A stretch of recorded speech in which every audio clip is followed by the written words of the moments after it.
우리 할렐루야 찬양대 주의 어린이들이 귀한 주의 찬양을 불러 하나님께 영광을 돌립니다. 감사합니다. 큰 박수로 감사합니다. 오늘 귀한 기도 은혜로운 찬양 어린이 주일입니다. 꽃주일이라고도 해요. 볼륨 조금 낮추시고. 일찍이 소크라테스가 병들고 나이 들었을 때 제자들로부터 한 가지 부탁을 받았습니다. 선생님, 마지막으로 사람들에게 정말 가장 소중한 메시지, 당신의 필생의 메시지를 하나만 들려주십시오. 그러자 소크라테스가 눈을 지그시 감고 있다가 말씀했습니다. 내가 아테네 산 꼭대기에 올라가서 시민들을 향해 간절히 외치고 싶은 말이 하나 있어. 그 말이 무엇입니까? 소크라테스가 큰 소리로 똑똑하게 말했답니다. 사람들이여, 재물을 모으는 일에만 충실하지 마세요. 그것을 물려받을 어린이들에게 좀 더 많은 사랑과 정성을 쏟으세요. 이것이 내 인생을 통해, 일생을 통해 얻은 가장 귀한 교훈입니다. 저도 그렇지만 사람들은 진정 소중한 것이 무엇인지를 망각하고 그저 이렇게 살아갑니다. 바로 어린이들, 자녀를 잘 양육하는 것이 부모에게 맡겨진 제1의 사명인데, 이거는 그냥 뒤로 두고 그냥 먹고 사는 일에 힘을 쓰고 있습니다. 좀 더 넓은 공간을 위해서, 좀 더 안락한 그런 문명을 위해서 그렇게 막 달려갑니다. 정말 중요한 것은 하나님 우리에게 맡겨준 것이 있는데, 예수님께서 이 어린아이 같은 자가 하나님 나라에 합당하다 말씀했습니다. 어린이의 마음은 하늘과 닿아 있다. 극단적으로 말한다면 그렇게도 말할 수가 있습니다. 어린이는 하나님께서 우리 인류에게 보내주신 정말 귀한 선물입니다. 이 선물이 없으면 인간이 인류사가 단절되는 것은 순식간입니다. 해서 소파 방정환 선생님은 이 아이들을 어린이라고 이렇게 불렀습니다. 애들 하지 않고 어린이. 이 어린이는 어리신 분이라는 그런 존경의 뜻이 담겨 있대요. 그래서 애들 그렇게 부르지 않고 어린이 그렇게 불렀습니다. 오늘 어린이 주일입니다. 하나님께서 우리 교회에 속한 모든 주의 어린이들, 또 하나님 앞에서 어린이 된 우리 성도들 주의 사랑으로 축복해 주시고 은혜 베풀어 주시기를 축원합니다. 이 돌아가신 고 안병욱 박사님에 따르면 인간은 5번 탄생합니다. 첫 번째 탄생, 어머니 뱃속에서 나의 생명이 세상에 태어나오는 이름하여 생물학적 탄생입니다. 많은 사람들은 이 생물학적 탄생, 이 생명의 탄생을 거의 운명처럼 여깁니다. 맞지요?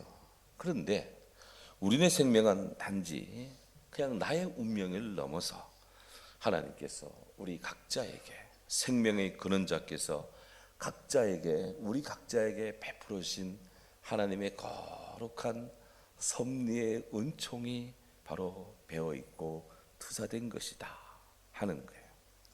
그렇기 때문에 우리 인생살이는 사람의 생각으로 미루어 청량이 되고 헤아릴 수 없는 그런 불가사의한 측면이 참 많습니다. 지금 막 죽을 고생인데 이게 나중에 되면 더 좋은 열매를 가져오게 되고, 지금은 정말 잘 나가는 것 같은데 나중에 되면 천길낭떨어져 떨어지는 일이 많아요. 도대체 어떤 이런 인생의 극단적 변화가 일어날까? 이런 불가사의한 일이 어찌 일어날까? 그것은 내가 나의 운명을 결정짓는 것이 아니라 하나님의 손길 속에 있기 때문이다 하는 거예요. 그리고 우리는 이 땅에 내가 태어나고 싶어 태어난 거 아닙니다. 여기 자기 의지로 태어난 사람 아무도 없습니다. 우리는 이 세상에 정말 알 수 없는 힘이 나를 이 땅에 있게 했습니다. 사람들은 그것을 운명이라 여기지만 우리 크리스찬들은 그것을 하나님의 사랑이요 섭리의 은총이다 그렇게 이해합니다. 하이데거는 인간을 던져진 존재, 이 땅에 내 던져진 존재다 그렇게 이야기를 했습니다마는 모든 유기체는 생물학적 탄생을 통해 하나님의 은총으로 이 땅에 태어납니다. 고로 모든 생명체, 특히 인간들이 하나님께 감사를 드려야 될 이유가 여기에 있습니다. 각자의 생일을 맞을 때면 하나님 앞에 감사하는 것이죠. 생명의 탄생은 하나님의 사랑이다. 오늘 우리에게 이 같은 생명이 있음을 주님께 찬양합니다. 아멘. 두 번째로 인간은 사랑할 때 새롭게 태어납니다.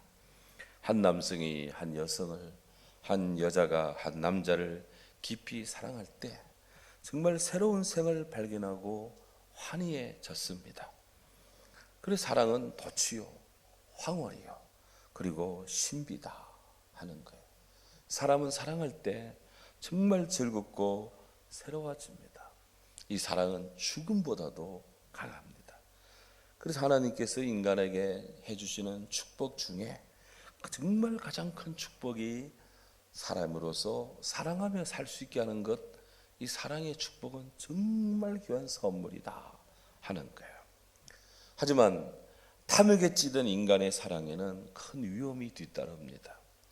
불나비가 불 속에 뛰어들듯이 그렇게 스스로의 생명을 불 속으로 그냥 태워버리듯이 세상에는 잘못되고 왜곡된 의지의 남용으로 인해 불타버리는 경우가 얼마나 많은지 모릅니다. 그러므로 사람이 온전히 사랑하기 위해서 걸어간 우리 주님의 사랑 안에서 믿음으로, 소망으로, 사랑으로 그렇게 살아가는 것이 필요하다. 세 번째 탄생은 종교적 탄생입니다. 하나님을 알고 주님의 은혜를 체험하고 그분의 뜻 앞에 서서 살아가는 것, 하나님이 보이지 않는 것 같은 세상이지만 하나님 앞에서 살아가는 것, 바로 이것이 우리 인생의 깊이를 더하고 우리 삶을 새롭게 하고 나의 존재를 거듭나게 하는 하나님의 은혜의 축복입니다. 예수님 말합니다. 흙으로 난 것은 흙이요, 육으로 난 것은 육이요, 영으로 난 것은 영이니라 그랬습니다. 재탄생입니다. 삶의 재탄생. 내가 나이가 얼마인데 어머니 뱃속에 들어가서 그렇게 다시 태어날 수 있습니까? 유대의 똑똑하다는 랍비였다는 니고데모가 그렇게 예수님께 물었습니다. 그때 예수님 말합니다. 네가 유대의 스승으로서 랍비라고 하면서 그것도 모르느냐? 육으로 난 것은 육이고 영으로 난 것은 영이다 그랬어요. 우리가 주님 안에서 새롭게 거듭나야 됩니다. 예수님 안에서 새롭게 거듭나면 작은 나, 정말로 이 작은 나 소아가 큰 하나님의 사람, 하나님의 은혜를 받는 큰 그런 하나님의 은혜를 받는 대아로 거듭나게 됩니다. 그렇게 삶의 그런 확장이 이루어집니다. 우리가 예수를 모르고 살 때하고 예수님을 알고 살 때하고 은혜를 받으며 살 때하고 얼마나 많은 인생의 차이가 있습니까? 얼마나 많은 삶의 전환이 일어나고 있습니까? 이런 점에서 사람은 거듭나야 됩니다. 신앙적으로 거듭나야 돼요. 그래야 하나님의 나라 천국의 백성이 됩니다. 오늘 우리는 여기다 예수를 믿어 주님 앞에 의롭다 인정받은 주의 복된 자녀인 줄로 믿습니다. 아직도 주님의 은혜에 대해 긴가민가 하는 분이 있다면 주님을 믿으시기 바랍니다. 마음으로 믿고 입으로 시인하여 하나님 앞에 의롭다 인정받고 신앙적 축복을 받습니다. 네 번째는 죽음을 통해서 사람들은 새롭게 거듭납니다. 죽음 또한 우리들의 삶이 존재하는 방식입니다. 죽음은 예외 없이 우리 생의 끝에 찾아옵니다. 예고 없이 우리 일의 가정에 엄습합니다. 죽음은 인간이 겪는 가장 어떤가는 한계 상황입니다. 이것도 생명의 문제예요. 그래서 일반적으로 사람들은 죽음을 생의 종말이요, 존재의 부정이요, 인생의 종지부다 해서 사람들은 하루에도 몇 번씩 죽음을 느끼고 공포 혹은 절망감에, 낭망에, 그렇게 단절에 그렇게 살아갑니다. 정상적인 사람입니다. 정상적인 사람은 누구나 죽음 앞에 서서 엄숙해지고 진지해지고 깊어집니다. 그래서 사람들은 건강할 때 1년에 한두 번은 꼭 병원에 갈 필요가 있고요. 1년에 한두 번은 꼭 무덤가를 지나가야 됩니다. 그래야 삶이 무엇인지를 알게 됩니다. 이름하여 사람의 살고 죽는 관점, 생사관, 바로 사생관, 진지하고 진중한 생사관, 사생관을 가질 필요가 있다 하는 거예요. 다섯 번째 탄생은 철학적인 탄생입니다. 이 말씀하신 안병옥 박사님이 철학자이기 때문에 철학적 탄생을 이야기했는데, 이 철학적 탄생은 자기 사명을 발견하는 겁니다. 또 그 사명을 자각하는 겁니다. 우리 인생이 자기 사명을 인식할 때 성실한 삶을 살게 되고요, 잘 박힌 목과 같은 그런 인생이 됩니다. 우리 삶의 근원적인 질문이 몇 가지가 있습니다. 나는 누구인가? 나는 무엇을 할 것인가? 나는 어떻게 살 것인가? 어릴 때부터 의식을 갖게 되고 공부를 하면서 문명을 배우면서 그리고 자라나면서 인생살이에 부닥치면서 가장 많이 던지는 질문, 나는 누구인가? 나는 무엇을 하고 있는가? 나는 무엇을 할 수 있는가? 무엇을 해야 되는가? 나는 어디로 가야 되는가? 어떻게 살아야 되는가? 인생의 이런저런 궁극적인 질문에 명확한 답을 준다면 그것이 바로 사명감입니다. 사명감. 인간이 가지는 의식 중에 나는 이것을 해야 된다 라고 하는 사명감, 정말 거룩한 생의 새로운 이 탄생입니다.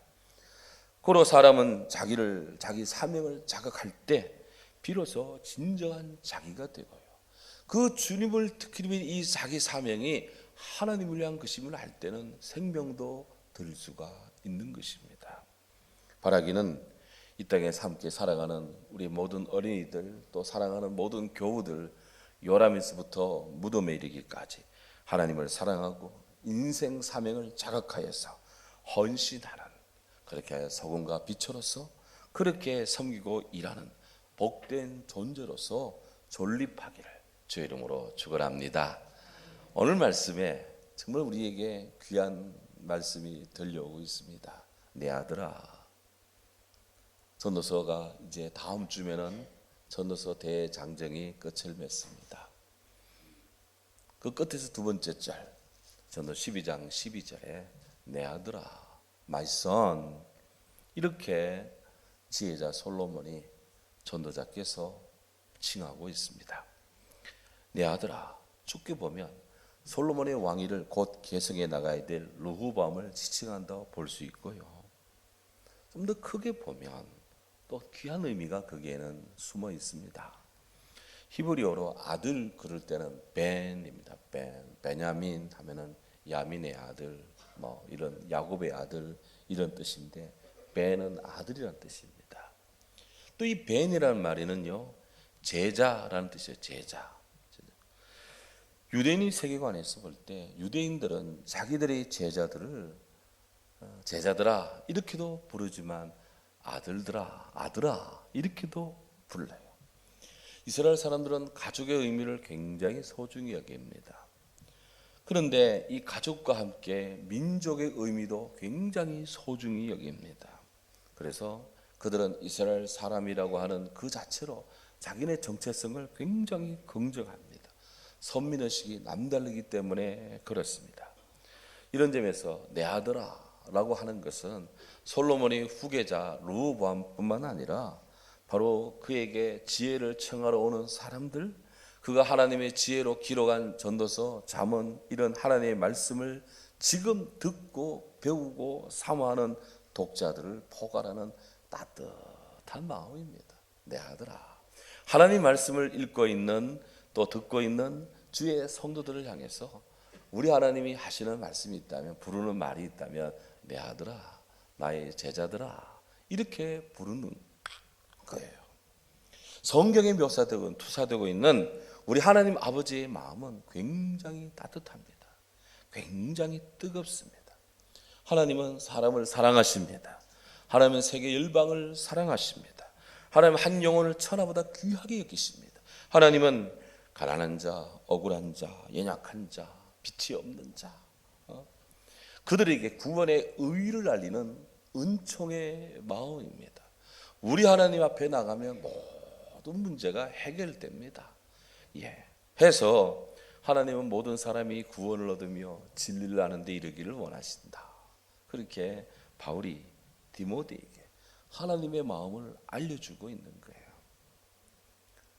그러 우리는 죄인된 죄인된 우리를 사랑하시는 하나님 아버지의 마음에 기본적으로 감사해야 됩니다. 부모님한테 감사하듯이 하나님 아버지께 인간은 기본적으로 감사해야 돼요. 우리 믿음이 연약한 주님의 형제들 안에서 우리가 굳게 서도록, 나부터 성결하도록 그렇게 우리가 살아야 되고 기도해야 됩니다. 동시에 우리 가운데 신앙적으로 냉담해진 분들이 있다면 다시 주께로 나와서 그분들이 하나님 아버지 안에서 믿음으로, 소망으로, 사랑으로 온전해지도록 복음의 접촉점을 잘 형성해 나가야 합니다. 무엇보다도 우리들 각자가 하나님 아버지의 사랑 안에서 영적으로 깨어 경성하도록, 부모의 근심거려야 되는 자녀가 아니라 부모의 자랑거려야 되는 자녀가 되듯이 하나님의 걱정거리, 근심거리가 아니라 하나님의 사랑스러운 자녀가 되도록 우리들 모두가 다 분발해야 될 줄로 믿습니다. 왜? 우리는 하나님의 자녀이기 때문에 그렇습니다. 그래서 오늘 성경에 12절에 보면 내 아들아 이것들로부터 경계를 받으라 그랬어요. 이것들로부터 경계를 받으라. 히브리어는 히자해, 문법적으로는 수동 명령형입니다. 이 말씀은 너는 가르침을 받으라 라는 뜻이에요. 너는 훈계를 받으라, 경고를 받으라. 수동 명령입니다. 우리는 받아야 되는 거예요. 이 받아야 되는 것이 명령이란 말입니다. 하나님 앞에 하나님께서 야 말씀 받아, 은혜 받아 이렇게 명령을 하는 겁니다. 우리는 은혜를 받아야 되는 거예요. 주의 말씀을 받아야 되는 거예요. 이게 하나님의 명령이다. 철저히 교육적입니다. 교육 명령적입니다. 왜? 우리를 살리는 것이고 그것이 우리를 행복하게 하는 길이기 때문에 그렇습니다. 명심보감이라는 고전이 있습니다. 거기에 참 주옥 같은 말씀들이 적혀 있는데요. 그 중에 좌우명이라는 글이 있어요. 북송의 고대 1070년대 살았던 북송의 유학자 장력이라는 분이 그의 좌우명을 썼는데 그게 명심보감에 실려 있습니다. 읽어보면 굉장히 깊은 내용이에요. 이건 예수를 믿든 안 믿든 이건 인생은 말이야 이렇게는 살아야 되겠다라는 도전이 되고 정말 표범이 되는 그런 말씀인데 말하자면 이렇습니다. 몇 구절 인용해 보면 범어 필충신이고 말은 반드시 진실하고 믿었게 하고 범행 필독경이라 행동은 반드시 신중하고 공손히 해야 된다. 이게 사람이 이제 해야 되는 게 이 그분의 좌우명입니다. 음식은 반드시 삼가고 절제하고 글씨는 반드시 반듯하고 바르게 쓰고 용문은 반드시 단정하고 거름하게 하고 의관은 반드시 의젓하고 가지런하게 하라. 걸음걸이는 반드시 차분하고 점잖게 하고 거처는 반드시 바르고 정숙하게 한다. 일은 반드시 계획을 세워서 시작을 하고 말은 반드시 행실을 고려해서 해야 된다. 일의 승낙은 반드시 무겁게 대답을 하고 사람이 선행을 보면 내가 한 일처럼 반기고, 악행을 보면 내가 앓는 병인 듯 그렇게 아파하고, 앞에서 말한 이 14가지 이런 그분이 생각합니다. 내가 미처 생각을 잘 못했다. 성찰하지 못했으니 내 안전자리 기통에 이 글을 써놓고 아침 저녁으로 살펴보고 경계를 삼으리. 그래. 14가지 교훈입니다. 14가지 교훈.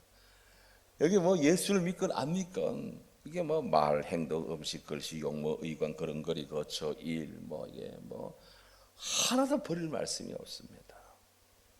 한 개인의 인생뿐 아니라 한 가정의 사회의 통념과 그리고 양식을 바로 세우는 가르침입니다. 근데 사실 이런 것들은요, 우리가 유치원에서 초등학교, 국민학교 때 다 배운 것들이에요. 이건 기본입니다. 기본. 인간이라면 누구나 다 하는 기본인데 문제는 기본을 지키지 않는다는 거예요. 기본 없이 살아갑니다. 아무리 프로야구 선수라도, 프로라고 하더라도 기본이 흐트러지면 아무것도 안 됩니다. 치나마나 선수예요. 안타가 안 나와요. 홈런도 안 나옵니다. 기본이 안 되면 아무것도 안 됩니다. 인생도 마찬가지입니다. 인간이 기본이 안 돼 있으면 아무것도 아닙니다. 바람에 나는 겨 같지도 않습니다. 바람에 나는 겨는 그래도 땅에 그림이라도 되지. 이 가르침에서 예외될 자 아무도 없습니다. 사막을 걸어가는 한 사람이 있었습니다. 그런데 사막에 한 폭판을 지나는데 그의 귀에 특이한 목소리가 들렸대요. 사막은 좀 영적인 그런 곳이기 때문에. 그 무슨 소리냐? 돌멩이를 주어 주머니에 넣는다면 내일 너는 기뻐할 것이고 또 후회스러울 것이다. 뭐 이런 이야기가 들렸어요. 그래서 뭔가 소리가 들렸기 때문에 언뜻 눈에 보이는 돌멩이 몇 개를 집어서 주머니에 넣었습니다. 그리고 그 다음날 아침에 생각이 나서 그 돌을 다시 꺼내 봤대요. 그리고는 먼지를 이래 털어보니까 그 턴 돌들이 어떤 거는 다이아몬드, 어떤 거는 루비, 어떤 거는 사파이어, 이 보석 아닙니까? 나그네는 정말 어제 그 목소리처럼 정말 기뻤습니다. 그런데 금방 후회했습니다. 왜? 기쁜 것은 그 돌멩이를 가져왔다는 것이고, 후회한 것은 좀 더 많이 집어올 거 했더라는 거예요. 이게 사람에게서 교육이라는 것이 이와 같다는 예에서 이런 이야기가 있더라고요. 사람이 공부를 합니다. 학교를 다니면서 공부를 합니다. 근데 공부할 때는 몰라요. 힘들고 귀찮고 뭐 이게 고생 보따리 어쩌고저쩌고 하면서 그냥 공부를 못해요. 그런데 나중에 시간이 한참 지나면 그 뭔가를 공부했다는 것에 대한 즐거움이 있고, 그거 한 게 때문에 내가 요거를 좀 할 수 있구나 라는 생각을 하게 되고요. 동시에 그때 좀 더 열심히 할까 하는 후회를 한다는 거 아니에요? 하나님 말씀이 교육적이라는 것을 말씀드리기 위해서 이 말씀드리는 겁니다. 델리스 번즈에 따르면 교육은 두 가지를 목표로 합니다. 하나는 지금 있는 그대로의 세계에 그 사람을 적응시키는 것이고, 또 하나는 지금의 세계를 그 학생으로 하여금 변화시킬 수 있게 만드는 것입니다. 그래요. 교육은 나를 변화시키고 동시에 교육은 너와 우리를 변화시킨다 하는 거예요. 우리는 누군가의 학생이고 누군가의 선생님이 됩니다. 그를 통해서 삶이 또 새로워집니다. 루즈벨트는 그런 얘기를 했대요. 교육이 국가를 만들지는 못하지만 교육이 없는 국가는 멸망하고 만다 그랬습니다. 우리가 교육에 힘쓰지만 성경적 가르침이 빠진 교육만을 시킨다면 다만 영리한 작은 마귀들만 키울 뿐이다 그랬어요. 오늘날 세상 교육의 맹점이 여기에 있습니다. 그리고 우리들에게 성경교육, 교회교육, 주일 예배교육, 예수님 교육 또 가정 교육이 중요한 이유입니다. 성경에서 만나는 우리 예수님 선생님입니다. 성경에서 만나는 예수님 복음의 설교가입니다. 성경에서 만나는 예수님 의사입니다. 마태복음 4장 23절에 성경이 이렇게 말합니다. 예수님께서 온 갈릴리에 두루 다니사 그들의 회당에서 teaching 가르치시며 천국 복음을 preaching 전파하시며, 우리말로는 전파하시며 한데 preaching 설교하시며, 그리고 백성 중에 모든 병든 자 연약한 자를 힐링 치료하시더라. 교육과 가르침 설교와 그리고 몸의 회복 질병 치료가 같은 회당 안에서 주님 말씀 속에 다 이루어지는 것입니다. 우리 무슨 교육 시스템, 무슨 교육 교재 이거 다 이런 걸 찾습니다. 교육 방법론 다 중요합니다. 커리큘럼 중요합니다. 근데 정말 중요한 거는 말씀을 그냥 통으로 배우는 겁니다. 그냥 듣고 배움으로 그냥 깨닫는 것이에요. 인간이 한글 깨우칠 때, 집에서 한글을 깨우칠 때 학교 가서 한글 깨우친 사람이 있습니까? 물론 쓰고 하고는 거는 학교에서 배우겠지만 야야 가야 자야 하는 이런 인간의 말들은 기본적인 이야기는 부모님들 생활 속에서 태어날 때부터 여보 자기야 어쩌고 저쩌고 밥 먹자 이런 이야기 들으면서 말을 터득하는 거예요. 그냥. 그런 언어 학자에 따르면 인간의 이 100가지 언어를 동시에 어릴 때부터 들으면 100가지 말을 동시에 한다는 거 아닙니까? 안 해서 문제지. 그렇게 안 해봤어. 우리 주님 말씀의 회당 속에서 주님은 가르쳤고 주님은 전파하셨고 주님은 고치셨어요. 말씀 속에 예배 가운데 주님으로부터 교육을 받으면서 다 일어나는 일들입니다. 우리 예수님이 가르치시면 능력이 있습니다. 예수님은요 어떤 곳이든지 가르쳤어요.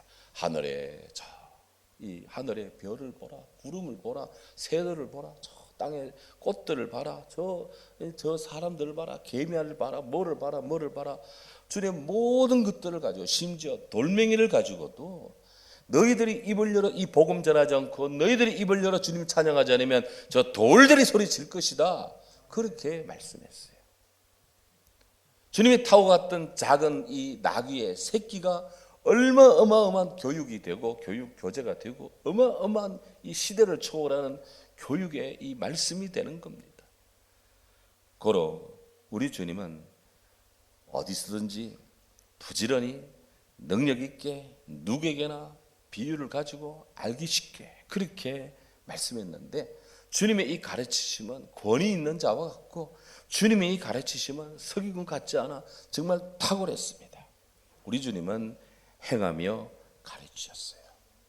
그분의 말씀도 마음이 온유하고 겸손하면서 나의 멍에를 보고 내게 배우라. 주님 그렇게 말했습니다. 이 목사는 하나님의 말씀을 증거하며 전파하지만 동시에 이 말씀의 교육적 함명도 설교는 가지고 있다. 우리 영혼을 깨우고 우리 심령을 깨우는 것이다. 설교의 기능은 정말 다양합니다. 우리 주님은 소의 멍에를 지목을 했어요. 멍에. 이 멍에 말이나 소의 먹이에 턱 이렇게 꽃갈매로 앉으면서 쟁기를 끌게 하고 구루마도 끌게 하고 막 그랬습니다. 멍에를 매는 소나 양은 아니고 말이나 이런 가축들은 주인의 부름에 절대적으로 순종합니다. 가라 하면 가고 이랴 하면 가고 와 하면 서고 말이죠. 저째 하면 이리 가고 좌로 가고 우로 가고 막 그렇게 합니다. 그러면서 죽도록 일을 하고 주인을 섬깁니다. 나의 멍에를 메고 내게 배우라 그랬어요. 우리 예수님이 십자가 멍에를 메고 소들이 죽도록 주인께 충성하듯이 우리는 죽도록 주님의 일에 충성해야 된다. 그것도 말씀이 주는 명령입니다. 사람이 탐욕의 명예를 매면 사람 방식의 일을 합니다. 그러다가 죽습니다. 사람이 예수님이 멍에를 매면 하나님 일을 생각하고 하나님의 섬기기를 최고로 생각하며 하나님 나라의 그 이름이 기록되는 영광을 얻습니다. 그러 우리는 세상에 씌워지는 멍에 거기에 안주하지 말고 탐욕, 욕심, 이런 세상의 죄의 근원이 되는 이런 멍에를 뒤집어 쓰지를 말고 도리어 예수 그리스도 우리 주님을 우리 마음의 주인으로 모시고 주님을 품고 하나님의 말씀으로 경계를 받으며 그렇게 살아가야 됨이 마땅한 줄로 압니다. 바울은 디모데에게 그래서 하나님의 말씀의 가치를 상기시켜 줍니다. 너는 진리의 말씀을 옳게 분별하며 부끄러울 것이 없는 일꾼으로 인정된 자로 네 자신을 하나님께 드리기를 힘써라. 힘쓰라. 모든 성경은 하나님의 감동으로 된 것으로 교훈과 책망과 바르게 함과 의로 교육하기에 유익하니 이는 하나님의 사람으로 온전케 하며 사람으로 하여금 모든 선한 일을 행할 수 있는 그런 능력을 갖추게 하려 함이라. 그랬어요. 내 아들아, 이 모든 말씀으로 내 계명을 너는 경계를 받아라. 사람의 모든 본분, 사람이 해야 될 많은 일들이 있는데 정말 근원적인 본분이 있다면 하나님 말씀을 잘 듣고 받고 그리고 우리가 그 말씀 안에 살아가는 겁니다. 왜? 그 말씀이 하나님 말씀이기 때문에 그렇습니다. 오늘 어린이 주일에 주의 어린이들 그리고 우리는 다 주님의 자녀들입니다. 예레미야는 나는 하나님 앞에 아이라 그랬어요. 선지자도 하나님 앞에 아이의식, 하나님의 어린이 의식을 갖고 있습니다. 오늘 우리 모두의 심령에 주의 어린이로서 주의 자녀로서 하나님 아버지의 말씀을 잘 듣고 자다가도 떡이 생기나 이런 하늘의 축복 가득하기를 주의 이름으로 축원합니다. 하나님 감사합니다. 아름다운 주일